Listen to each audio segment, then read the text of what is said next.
I would like to begin by acknowledging the traditional custodians of Australia and their connections to land, sea, sky, and community. I pay my respects to elders past, present, and emerging, and I extend that respect to all Aboriginal and Torres Strait Islander peoples listening today. Welcome to the April and Fritz podcast. Today, I'm going to be touching on my design process. What this means is essentially the process I take my clients through to create their dream event. Now, while timelines may differ for different events, let's just say, as an example, a wedding might be over a few months' time, whereas a funeral may be only over a couple of days. In essence, the process will be the same. So in today's episode, I'm going to be going a bit deeper into the nuts and bolts of what I do and give you a little bit of a sneak peek into what happens behind the scenes. For this particular episode, I'll be diving into what I do from a floral design perspective, but I've also met other designers out there that also use a similar approach. Now, ultimately, there are many designers out there who all have different approaches, and there really is no right or wrong way to have a design process. It really comes down to the individual designer and how they feel that they work best and get the best results for their clients. So for me, I've curated my approach to feel that I'm getting the most out of my clients, to, in turn, give them a better experience and ultimately give them an event that they can rave about, which is what we all want. So what even is a design process? It is really about how your vendor takes you from A to B. It's the journey to get to the end point. It's really about a series of steps that a designer takes to get information from you, the client, as well as other sources to create a well thought out final product.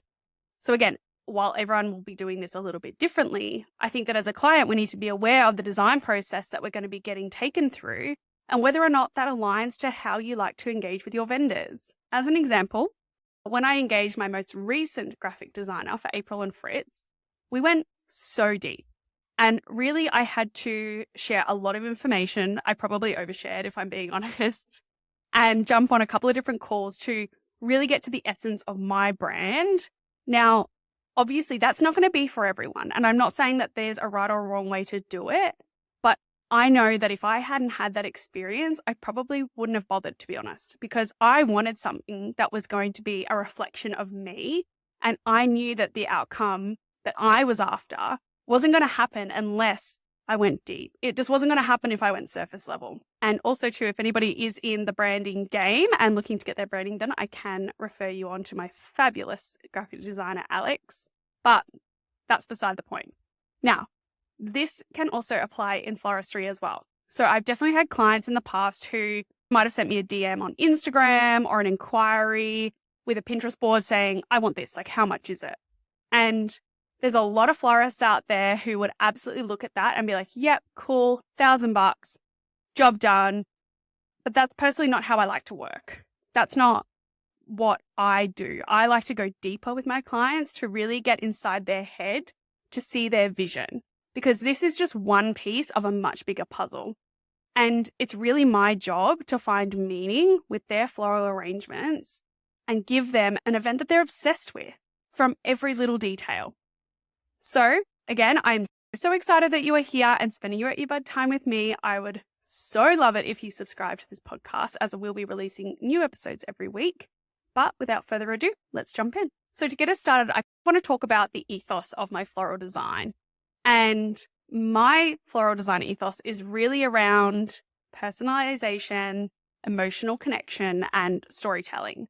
Now, this just doesn't happen by throwing some flowers in a bunch and walking down an aisle. Like, yes, they're beautiful and like they're visually appealing, but I just want to talk through an example with you so you can understand where I'm coming from. Now, I don't want to take this to a dark place, but just stick with me here because I really want to paint you a picture. My grandfather and my dad, both bonsai lovers. And if you don't know what that is, it's a Japanese horticultural practice where you look after these little trees in little containers. I don't know. I'm probably butchering that, to be honest. But my grandpa used to have a nursery where he sold them and supplies. And because he was doing that, my dad got into it and he has a bunch at his house. Between them, I can't even tell you how many years I've been into it. But all I know is that bonsais have been around for as long as I can remember, which is I'm 31 now, so you do the maths. They have their favorite ones. It's really cute. You'll find them out there snipping and poking and prodding them and all these kind of things. And what makes bonsais really special is that they symbolize patience and effort and beauty of nature. Now, again, I don't want to take this to like a really dark place, but let's just play in the realm of imagination for a moment. Let's just say that my dad or my grandpa passed away. They haven't. I'm not wishing that upon anyone or anything like that. But option one for their funeral service, arrangements are picked from a menu from the funeral directors, which are then put together into an arrangement which maybe has roses and a bit of foliage, and then they put that on top of the casket or whatever. Now, there is nothing wrong with this. I just want to call that out. There is absolutely nothing wrong with this. It will be beautiful, I'm sure. It will be visually appealing. It's an investment in that person, but I just want you to imagine what's possible as I talk through option two, which is that we create a tribute for that person where we incorporate the bonsais that they love, or maybe we get new ones that we can put into some kind of beautiful design that maybe the family members can take home afterwards and look after in their honor. Maybe we might use components from the actual bonsais themselves. So, for example, moss is really commonly used as part of bonsai design, so we might work that in somewhere.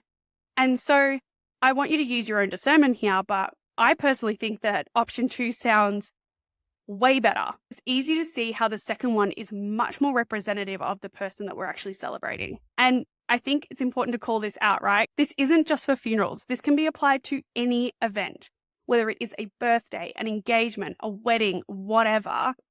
It just creates so much more meaning. I'll give you another example. I had somebody recently who wanted to mimic the bouquet that their mum had as their own. And I loved this idea. But unfortunately, we couldn't actually incorporate those specific flowers just given the time of year. 2 different seasons, not the same flowers available. I personally work seasonally, so this was not going to work.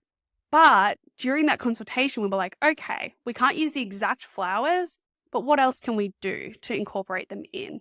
And so we talked about, for example, like the colors. We talked about the fluffiness. We talked about the lace ribbon that this person had and how we can incorporate that in instead. And what we actually ended up deciding was this person was going to take the flower type that their mum had used and actually add them onto their menus and, invitations and these kind of things. So it was still there and it still got that meaningful connection, even if it wasn't exactly it. And it's really all of these little clues that we place in and amongst an event that you can look at it and be like, yes, like that is what that connection is for. So I just want to talk you through how I get my clients there. And again, this kind of comes back to the whole design process thing. And really, step one, I need all of my clients to submit an inquiry form online. The reason here is pretty straightforward, and that is just around availability. I just need to know what and when your event is to be able to see whether I can make that work. And if so, we move on to step 2, which is about scheduling an introduction call. Now, I'm very firm about meeting with potential clients before doing anything. In the lead up to this call, I asked them to complete a really short survey, which just goes through a couple of details around what they're hoping for, logistical details, like this kind of thing. Now, I do read that survey and I like to do a little bit of research, but I'm pretty careful not to create any preconceived ideas. I typically might have a look at the details that they've sent me just to get a sense of their event location, the number of people, like this kind of thing. But that's really it. I try not to, do too much investigating into anything before we meet with someone because, again, I don't like to show up with any preconceived ideas. So at that point, we'll jump on a call and we'll get introduced. And these usually last anywhere between 20 to 30 minutes. And the purpose of this time is really a chat. It's a no pressure, obligation free meeting. There's nothing salesy going on there or anything like that. But it's really just an opportunity for us to get to know each other. Think of it more like a discovery call. I want to learn about you, your person, your inspiration, what you value, what colors you love and why you chose your venue, what makes you. And the best part is when we meet, we go through your vision board. I ask all of my clients to share with me a vision board, or maybe even just a couple of photos that they have seen and that they've liked, and we go through it together. Again, it could be 3 photos, it could be 50. And really what we do is we dissect them to understand what is it that you liked about each photo. It could be the shape of the design. It could be the colored ribbon. It could be whatever it is that makes it interesting to you. And I always find this really helpful just to get to the inner workings of your mind to work out what piques your interest or what doesn't. I then go away and start digesting. Now, I'm quite good at starting straight away in a design while I'm feeling really inspired and the information is fresh in my mind. I might be Googling, looking at maps, trying to create something that, really reflects you. It's about your vision, what you want. How do I make connections between what you've shared with me and my designs? So I might draw inspiration from the color, for example, or the flower type, or it could be a family tradition or the work that you do. And I really just build from there. Everything is centered on you. It's all about you. From there, what I typically do is maybe a bit of a mock-up, but I never really guarantee this. I think because my style and designs are quite unique, and so I find it quite difficult to take an image from the internet and be like, oh, that's what it'll look like, but more like this or more like that. And I'm personally quite a visual person. That might not be surprising given the field that I'm in, but I do find it easier to articulate what I'm envisioning in line with what you're after by showing you. Now, full disclosure, there is always a bit of dreaming involved when it comes to floristry design, because ultimately we will never be 1,000,000% certain on the seasonal or market availability of flowers. But what I like to do is give you a sense of what I'm thinking so we can get on the same page. Now, from there, I will send you a proposal, which includes a color palette and either a vision board or a mock-up of the design along with your quote and contract. Now, I like to work in a collaborative style, so I request feedback. And this is really your opportunity to tell me whether or not we're on the right track for what you are envisioning. Some services obviously will have a shorter feedback loop, like funerals, given the nature of the timelines for funerals and those kind of things, but others will have a longer feedback loop. So in short, we curate it based on the feedback that you give me. Now, the important thing here is that the feedback loop is two-way. So I do tell my clients, for example, not to focus on individual elements, like it could be a particular flower, for example, because the reality is that you, your guests, etc., they're all looking at the space as a whole. So we're better off to focus on making sure the overall aesthetic or vibe is there rather than, oh, this particular flower from this particular thing wasn't at that particular spot. We will always, obviously, do our best, of course, to get flowers when they're locally and seasonally available, particularly if there is sentimental value attached to it. But sometimes that's Mother Nature and we're really at the mercy of her. And sometimes we have to use substitutes. So I definitely recommend focusing on the bigger picture. Another thing that I share with my clients is that their vision may change, and that's okay.